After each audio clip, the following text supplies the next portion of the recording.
Pas vous, vous dites bullshit. Vous foudroyez cette idée que les pétrolières profiteront de la hausse des cours.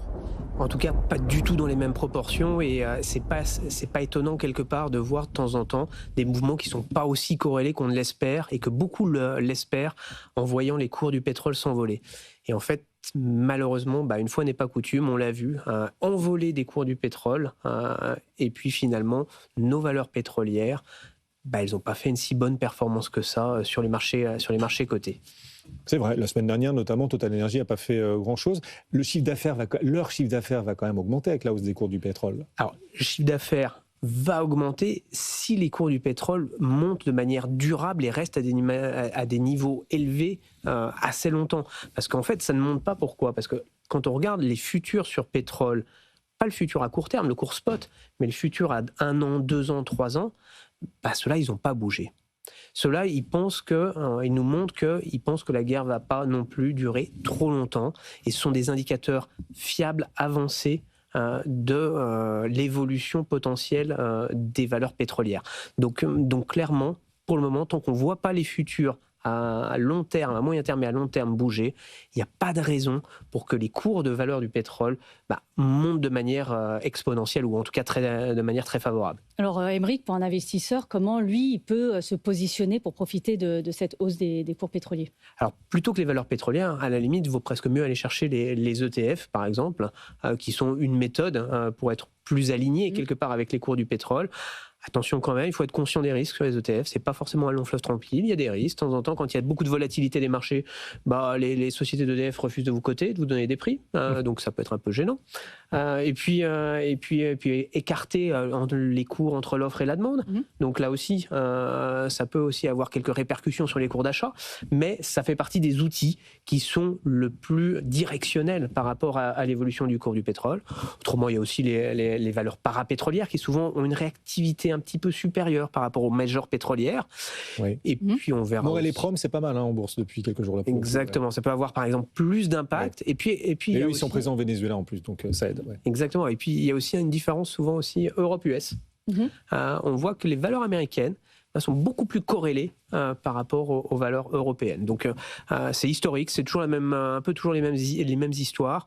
Il y a un petit effet de change aussi qu'il faut prendre en compte, parce que euro-dollar, il bouge aussi souvent dans le sens inverse par rapport à la hausse du cours du pétrole. Donc surtout quand c'est drivé par de la géopolitique, on a souvent une hausse du dollar en face. Donc on peut avoir des effets de change importants aussi à prendre en compte. C'est vrai que quand tu travailles une matière première qui est libellée en dollars, les investissements sont en dollars et que tu fais tes comptes en euros, c'est un petit peu plus compliqué.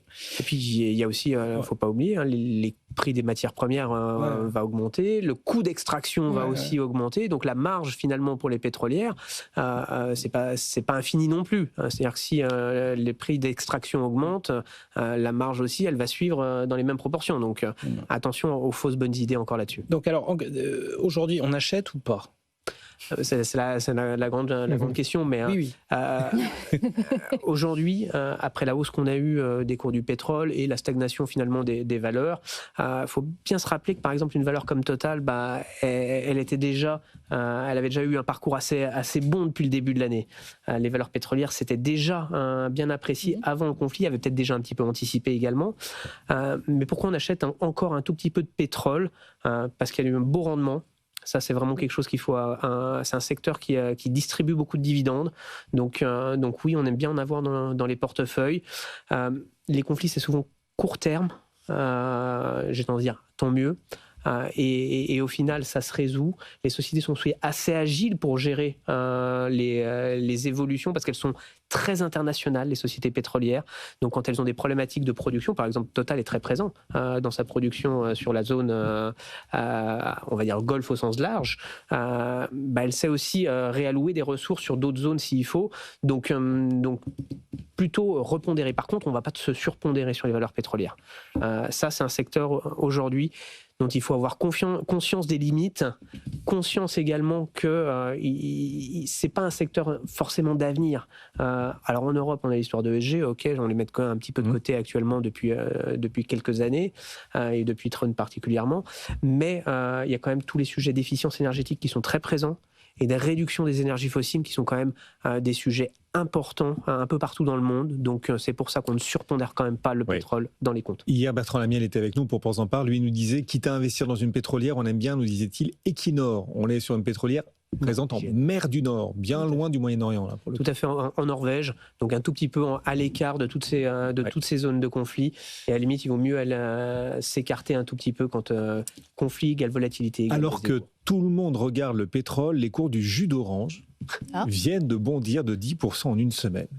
Mais oui, une combinaison de récoltes catastrophiques au Brésil et une rumeur de bactéries résistantes en Floride prennent les fonds spéculatifs à contre-pied. Ils étaient nombreux à parier sur une baisse des cours. Et finalement, non, ça remonte parce qu'il y a une bactérie résistante, notamment au Brésil. Un groupe comme Coca-Cola est concerné, puisqu'il fabrique le Minute Maid quand même. Exactement. Alors le Brésil, c'est le détroit d'Ormuz du jus d'orange. On pensait donc la maladie greening sous contrôle, mais des rapports publiés il y a quelques jours font état d'une mutation là-bas au Brésil, dans les vergers de Sao Paulo. Les vergers de Sao Paulo pèsent 70% de la production mondiale d'orange. C'est le détroit d'Ormuz du jus d'orange. Voilà.